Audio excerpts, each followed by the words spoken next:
Another round of the so-called No Kings protests against President Trump are set to take place across the U.S. tomorrow.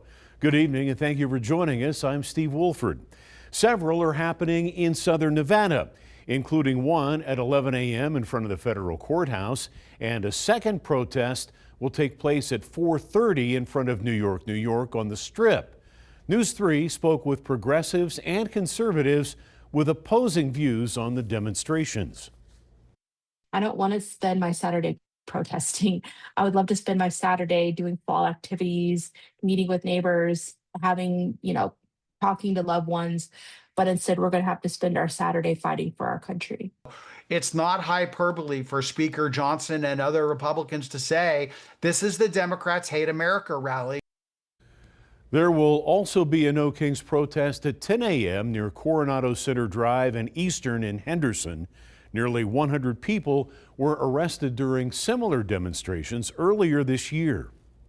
McMahill talks about how they've looked over the evidence and they're submitting more charges. I wonder if they're submitting any charges against their own officers. The Metro Police Department says it's resubmitting some of those cases for review in connection with an anti-ICE protest earlier this year. News 3's George Acosta spoke with a local attorney representing some of the demonstrators that night and joins us now live from Metro headquarters with more. George. Well, yeah, Steve, it was back in June when Metro Police arrested close to 100 protesters downtown. However, back in September, those cases were dismissed. But now the police department says that some of the cases for those arrested that night are being resubmitted. When the charges were dropped, I thought it was fair.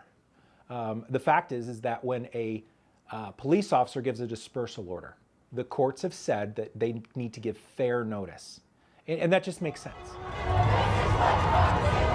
What had initially begun as a peaceful demonstration of anti-ICE protesters gathered outside of the downtown federal courthouse on June 11th quickly escalated into what Metro Police described as an unlawful assembly of what law enforcement officials say were demonstrators blocking roadways while also throwing rocks and water bottles at officers.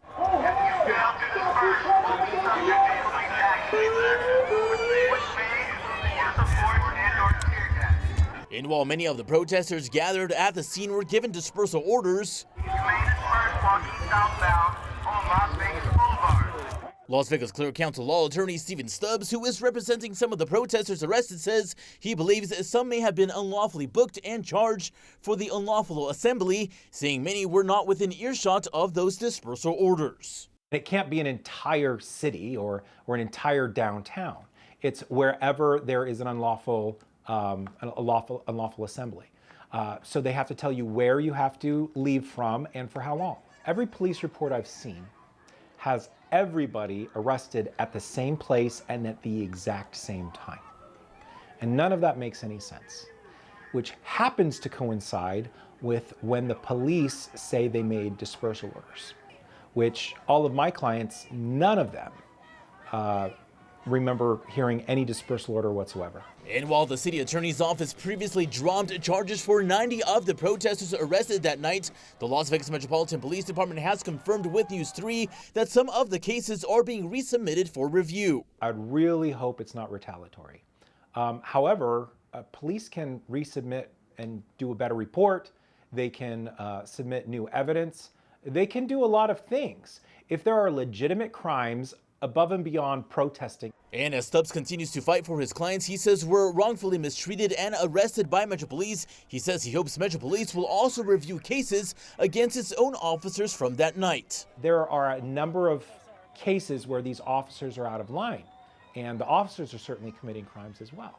So I really wonder if Sheriff McMahill will also look at his officers and make sure that if they are breaking the law, that they are brought to justice as well. My clients are seeking accountability to those officers. The only way to make real change is to file these lawsuits and make sure that they're held accountable. Now, at this time, the city attorney's office says that none of these cases have been resubmitted. However, they do say that potential charges do remain or could remain as these cases are currently being reviewed. But for now, reporting live from Metro headquarters, George Acosta, News 3. All right, thank you, George. If new evidence does emerge, those protesters could still face additional legal action since the statute of limitations on those cases is 1 year.